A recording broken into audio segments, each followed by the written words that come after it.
Hello students, आज मैं जो बात करने जा रहा हूं वो बात करने जा रहा हूं इंटरमीडिएट के haloalkanes and haloarenes chapter के बारे में।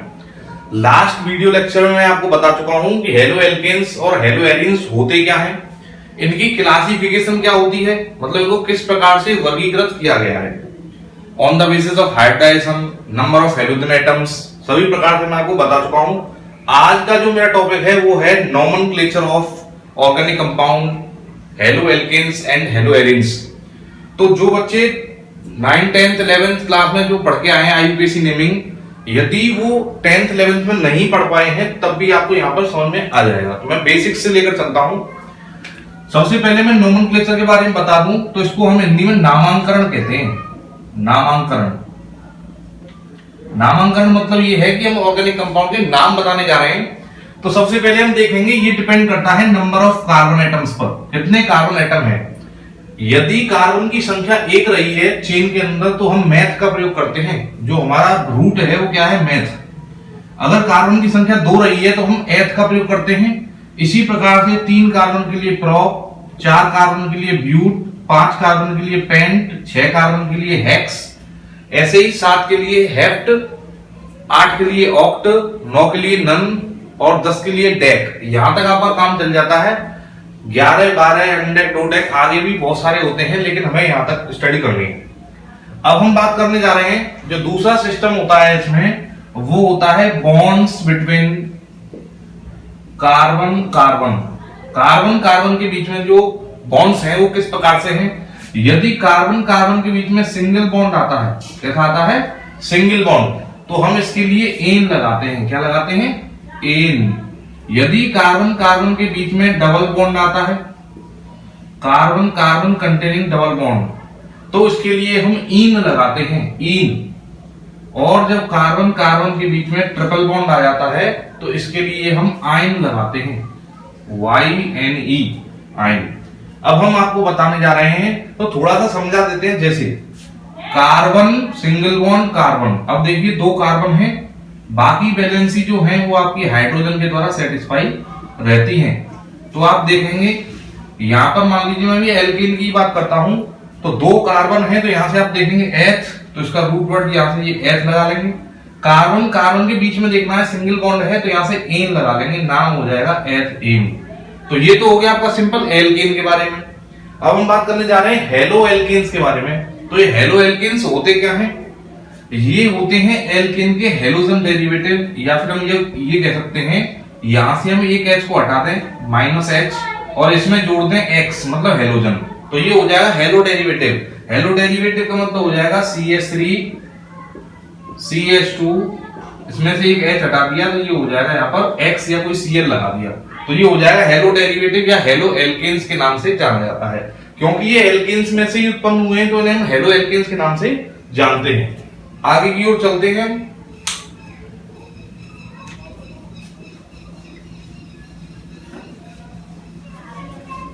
तो हम बात करने जा रहे हैं नेमिंग की। तो इसमें 2 प्रकार की नेमिंग आती है। जो नेमिंग है वो 2 प्रकार से की जाती है। इसमें आता है पहला IUPAC नेमिंग और एक आता है आपका कॉमन नेमिंग। तो कॉमन नेम का मतलब होता है सामान्य नाम, जिस प्रकार से हम कंपाउंडों को डेली लाइफ में स्टडी करते हैं जो हम उसे बोलते हैं वो कॉमन नेम होता है। और एक IUPAC संस्था के द्वारा उसका एक विशेष नाम दिया गया है, वो उसका IUPAC नेम होता है। तो मैं अब बात करने जा रहा हूं हेलो एल्केन्स के IUPAC नेमिंग की। तो जो हेलो एल्केन्स होते हैं उनके IUPAC जो नेम होते हैं वो होते हैं हेलो एल्केन्स, ये इसका IUPAC नेम होता है। और जो कॉमन नेम होता है वो होता है एल्किल हैलाइड, एल्किल हैलाइड्स। अब इसमें देखेंगे आप, जो एल्किल ग्रुप जो आपको दिखाई दे रहा है, ये एल्किल क्या होता है। तो मैं आपको बता दूं, जो आपका कार्बन है वो 4 वैलेंसी से सेटिस्फाई रहता है। ये आपका एक कार्बन है तो इसमें हम लगाएंगे मैथ, और सिंगल बॉन्ड है तो लगाएंगे एन, तो नाम हो जाएगा मैथेन। यदि मैं इस मैथेन में से एक हाइड्रोजन को माइनस कर देता हूं और ये बन जाता है CH3 और इसकी एक वैलेंसी फ्री हो जाती है, तो इस ग्रुप को हम कहते हैं मैथिल, मतलब एल्किल ग्रुप या मैथिल ग्रुप कहते हैं, क्योंकि एक कार्बन है। तो ये ग्रुप आपका मैथिल ग्रुप कहलाता है। तो एल्किल को हम कैसे डिफाइन करेंगे, एल्किल ग्रुप वे ग्रुप होते हैं जब आपका एल्किनो में से एक हाइड्रोजन कम कर दिया जाता है या एक वैलेंसी फ्री कर दी जाती है तो उसे हम कहते हैं एल्किल ग्रुप। समझ में आया? अब हम आगे की तरफ चलते हैं। जब एल्किल ग्रुप में कोई भी हैलोजन जुड़ जाए तो वो हो जाता है एल्किल हैलाइड। तो देखिए नाम को मैं आगे बढ़ाता हूं। जैसे आपका है CH3Cl, पहला नाम है CH3Cl, कार्बन की संख्या कितनी है? 1। तो हम पहले कॉमन नेम की बात कर लेते हैं, फिर IUPAC नेम की बात करेंगे। तो देखेंगे कॉमन नेम क्या है, एक कार्बन है और एक क्लोरीन है, तो ये हो जाएगा मैथिल क्लोराइड। मैथिल क्लोराइड जो अपने कॉमन नेम एल्किल हैलाइड से मैच करता है। पहले आएगा एल्किल ग्रुप, फिर आएगा हैलाइड ग्रुप, तो ये हो जाएगा एक कार्बन है तो मैथिल ग्रुप, फिर ये हो जाएगा क्लोराइड, नाम हो जाएगा मैथिल क्लोराइड। अब हम IUPAC नेम की बात करेंगे तो IUPAC में कार्बन नंबर 1 है। ये जो ग्रुप होते हैं फंक्शनल ग्रुप, जो आपके क्रियात्मक समूह होते हैं, ये प्रीफिक्स में आ जाते हैं और इसका नाम होगा क्लोरो। क्योंकि आपने यहां देखा ये हेलो, तो यहां आ जाएगा क्लोरो, और ये एल्केन, तो यहां पूरा एक कार्बन है तो नाम आ जाएगा मैथेन। तो इनका IUPAC नेम हो जाएगा क्लोरोमेथेन। इसी प्रकार से यदि मैं इसमें एक कार्बन बढ़ोतरी कर देता हूं CH3CH2Cl, अब आप देखेंगे फंक्शनल ग्रुप जहां से पास पड़ता है नंबरिंग वहां से स्टार्ट करते हैं, और ये हो जाएगा आपका 2 कार्बन के लिए एथिल, ये क्लोरीन है तो क्लोराइड, तो ये एथिल क्लोराइड हो जाएगा, ये हो जाएगा इसका कॉमन नेम। और जो IUPAC नेम होता है वो आपका हो जाएगा क्लोरो, और ये आपका 2 कार्बन है तो हो जाएगा एथेन। इस प्रकार से आप IUPAC और कॉमन नेम इनके लिख सकते हैं। अब मैं आगे बात करता हूं जो आपके इंपॉर्टेंट हैं। जैसे हम 3 कार्बन की तरफ चलते हैं तो यहां पर आप देखेंगे CH3 CH2 CH2 Cl, तो इसको हम कहते हैं N प्रोपिल क्लोराइड।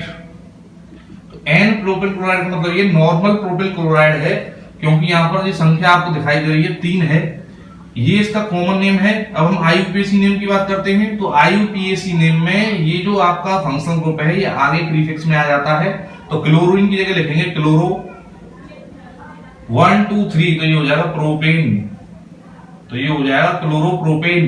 और जो आपका कॉमन नेम है उसमें से प्रोपाइल क्लोराइड या नॉर्मल प्रोपाइल क्लोराइड के नाम से जाना जाता है। इसी प्रकार से मैं आगे इसी श्रृंखला को आगे बढ़ाता हूं, तो इसमें आपका इस प्रकार से CH3 CH CH3, अगर बीच वाली वैलेंसी को फ्री करके यहाँ क्लोरीन लगा देता हूं तो इसको हम कहते हैं आइसोप्रोपिल क्लोराइड। कॉमन नेम हो जाएगा इसका आइसोप्रोपिल क्लोराइड। और जब इसके हम IUPAC नेम की बात करेंगे तो IUPAC में ये देखेंगे आप लॉन्गेस्ट कार्बन चेन है 1 2 3, इधर से काउंट करेंगे तब भी 2 पे आ रहा है, तो नाम हो जाएगा 2 क्लोरो। क्लोरो तो आगे आएगा ही क्योंकि प्रीफिक्स में आता है, पोजीशन 2 पर है तो 2 क्लोरो, और 3 कार्बन के लिए प्रोपेन। इस प्रकार से आप IUPAC और कॉमन नेमिंग इसमें करते हैं। आगे हम चलते हैं इसी श्रृंखला में, तो आप देखेंगे 4 कार्बन की बात कर लेता हूं CH3 CH2 CH2 CH2 Cl, तो ये हो जाएगा आपका नॉर्मल ब्यूटिल क्लोराइड। और IUPAC में से हम कहते हैं क्लोरो ब्यूटेन। इसी प्रकार से जब मैं इसे इस प्रकार से करूंगा CH3 CH3 CH3 1 2 3 4 1 2 3 4। अब आप देख रहे हैं ये टर्सरी ब्यूटिल क्लोराइड है, और इसे हम कह सकते हैं IUPAC नेम में 1 2 3, तो ये हो जाएगा 2 क्लोरो 2 मिथाइल प्रोपेन। किस प्रकार से हो जाएगा 1 2 3 लॉन्गेस्ट कार्बन चेन, दूसरी पोजीशन पर ही मैथिल ग्रुप है, दूसरी पोजीशन पर ही क्लोरो ग्रुप है। अल्फाबेटिकली क्लोरो का C पहले आता है, तो 2 क्लोरो 2 मैथिल प्रोपेन। इस प्रकार से हम हेलो एल्केन्स का नोमेनक्लेचर कर सकते हैं। अब बात आती है हेलो एरीन्स की।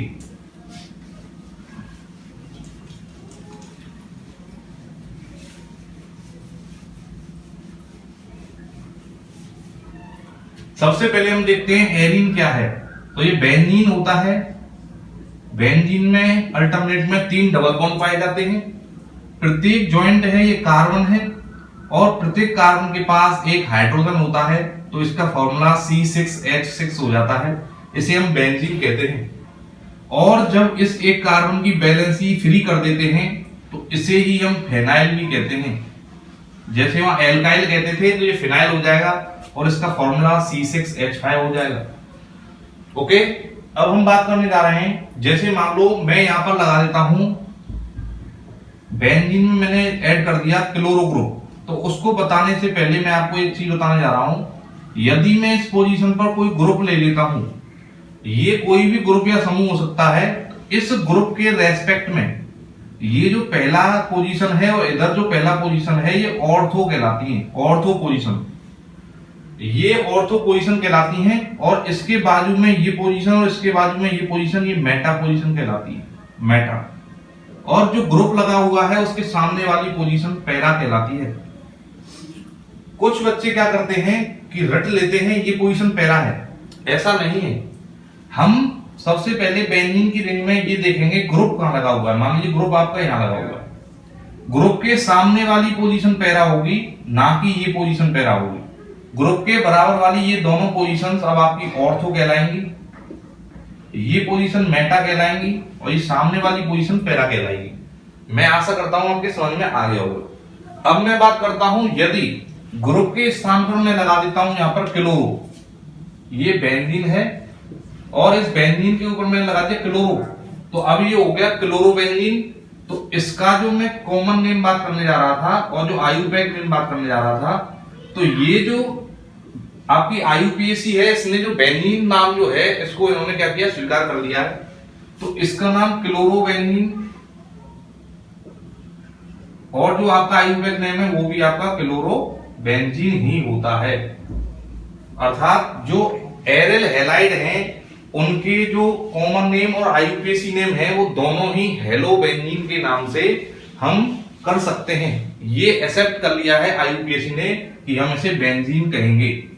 अब हम बात करने जा रहे हैं इनमें अंतर क्या होता है। तो जब हम देखेंगे कि कोई भी सब्स्टिट्यूएंट या ग्रुप लगा हुआ है, तो जब आप कॉमन नेम करेंगे, कॉमन नेम करते समय ये ऑर्थो मेटा पैरा का यूज करेंगे। किसका करेंगे, ऑर्थो मेटा और पैरा का यूज करेंगे।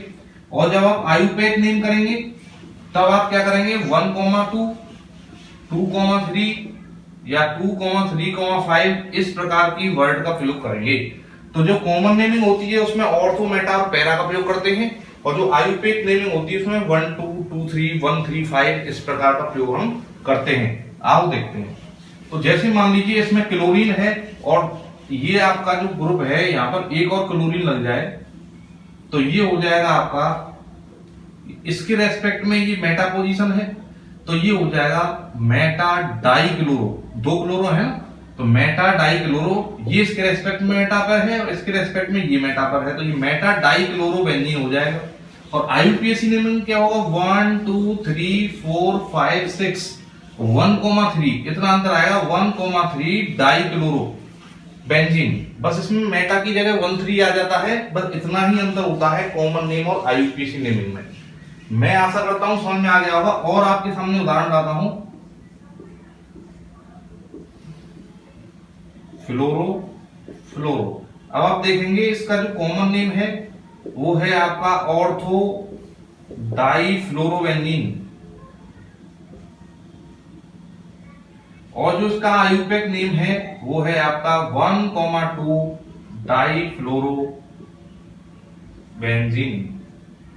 बस इतना सा अंतर आता है। इसमें कॉमन नेम में ऑर्थो पैरा मेटा लगाते हैं और जो आयुपैक नेम है उसमें 1,3, 1,2, 1,3, 5 इसका प्रयोग करते हैं। तो इस प्रकार से जो आपका इंटरमीडिएट है उसमें सभी नोमेनक्लेचर दिए गए हैं। मैं आशा करता हूं ये अगर आप इस वीडियो को ढंग से देखेंगे तो आपको ये पूरी तरह क्लियर हो जाएंगे। इस प्रकार की वीडियो देखने के लिए हमारा चैनल कृष्णा क्लासेस को सब्सक्राइब करें, शेयर करें। धन्यवाद।